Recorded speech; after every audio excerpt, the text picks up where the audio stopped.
Voilà, parce que je suis une femme battue par mon ex-conjoint et j'ai voulu demander de l'aide. Ça s'est passé là, il n'y a pas longtemps.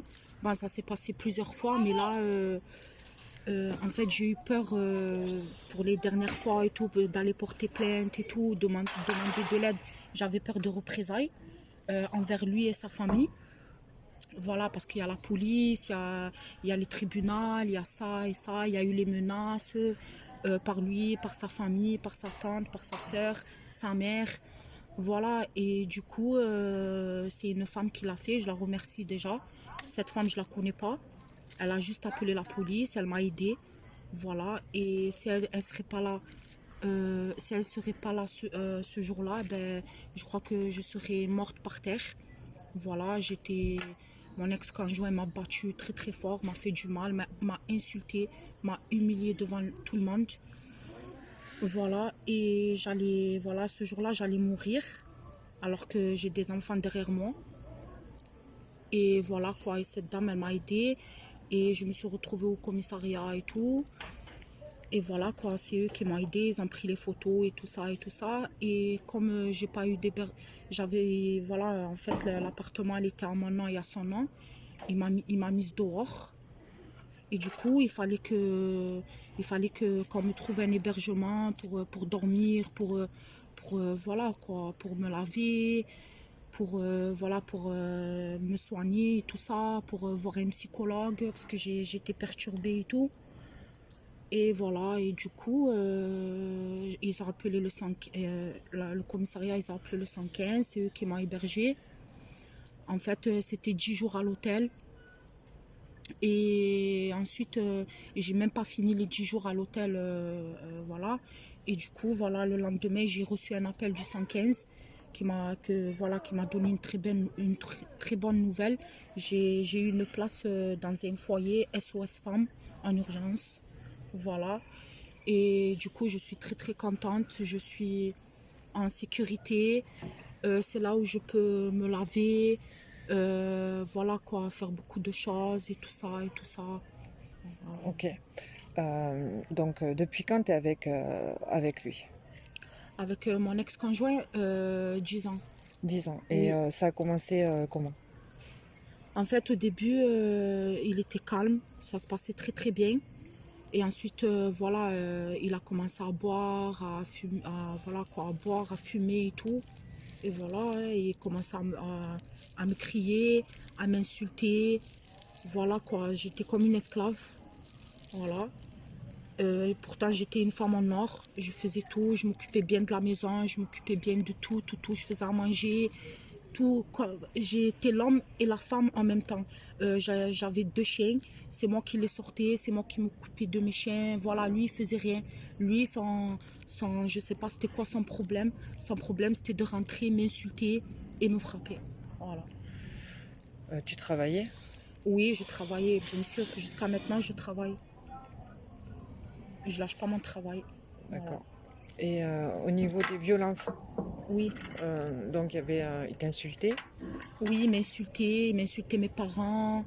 Voilà quoi. Et, est-ce que tu donnes un exemple? Parce qu'il y a des gens qui vont écouter ce témoignage et qui Ouais. ne comprennent pas ce que c'est. Oui, il me disait des gros mots, genre j'ai le droit de...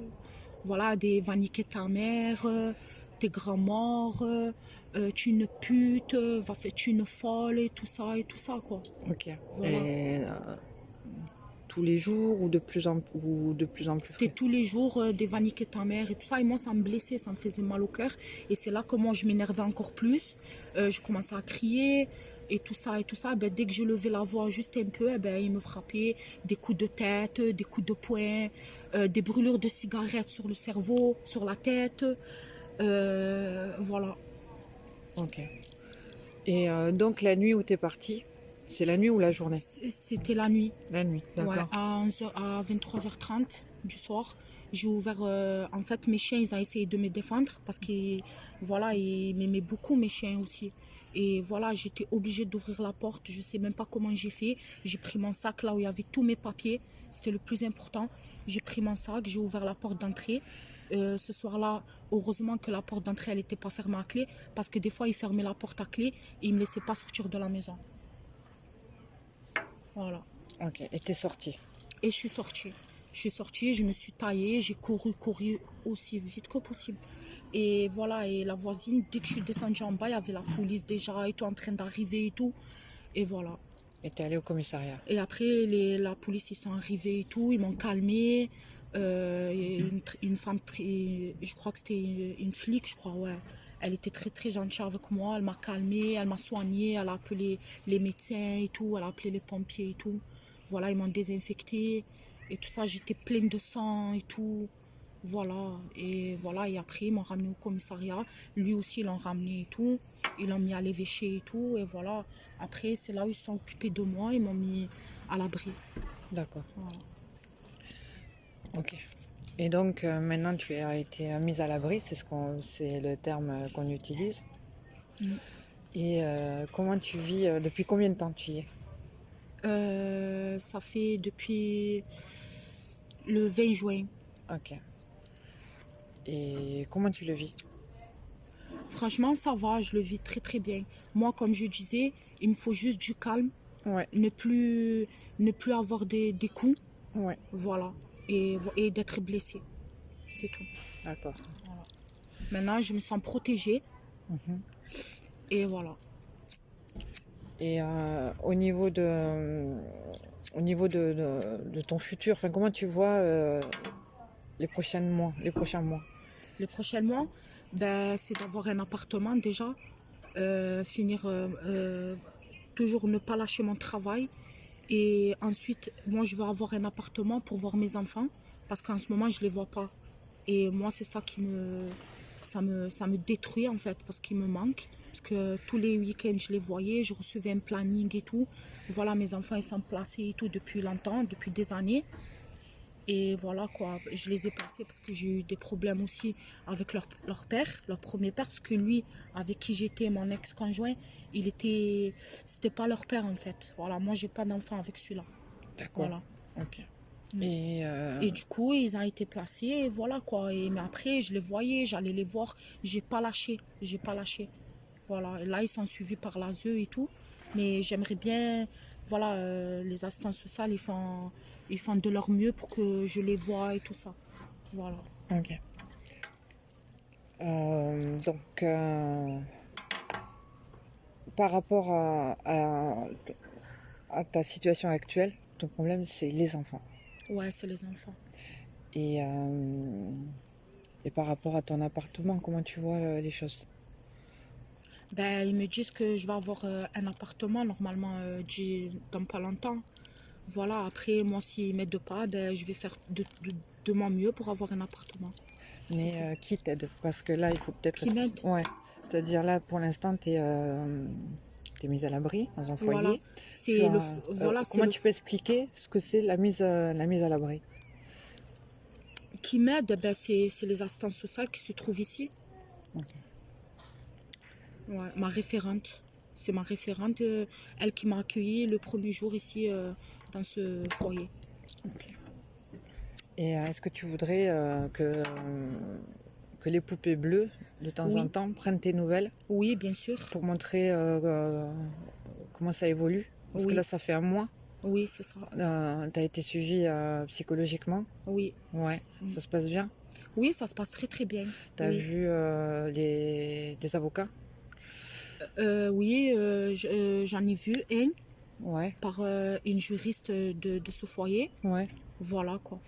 Et quand tu as commencé à nous raconter l'histoire, tu nous as dit que tu avais des problèmes par rapport à sa famille, qui te harcelait. Oui. C'est-à-dire qu'en plus de lui, Mm. tu as toute une famille, c'est-à-dire qui est contre toi Voilà, c'est ça. et qui te menace aussi. Oui. Il me menace et voilà quoi. Et jusqu'à maintenant, j'ai peur parce que je sais qu'il a reçu une convocation Mhm, pour passer au tribunal dans pas longtemps. mhm. Et j'avais reçu un message de lui, ouais, qui me disait, oui, mais tu vas voir, toi, je vais te tuer, et tatati, et tatata. Voilà, des représailles quoi. D'accord. Et donc, tu as peur de mourir. Ouais, Et Qu'est-ce que tu ressens? En fait, oui, j'ai peur de mourir, mais voilà. Lui, il est où là? Lui, actuellement, je sais pas du tout. Voilà, je sais que quand on était au commissariat, il était à l'évêché et tout. Et ils ont attendu de me mettre à l'abri pour le relâcher. Et lui, quand il a été relâché le lendemain, il m'a appelé, il m'a encore menacé. Il m'a encore menacé, tout ça et tout ça. Voilà. Ok. Eh bien, est-ce que tu as des choses à dire par rapport aux femmes qui sont en train de le vivre actuellement? Oui, j'ai des choses à leur dire. Force à eux. Voilà, force à nous qui gardent le courage, quoi qu'il arrive, et qui soient déterminés et courageuses. Voilà, c'est tout ce que j'ai à dire. Ok, merci beaucoup. Mais je vous en prie.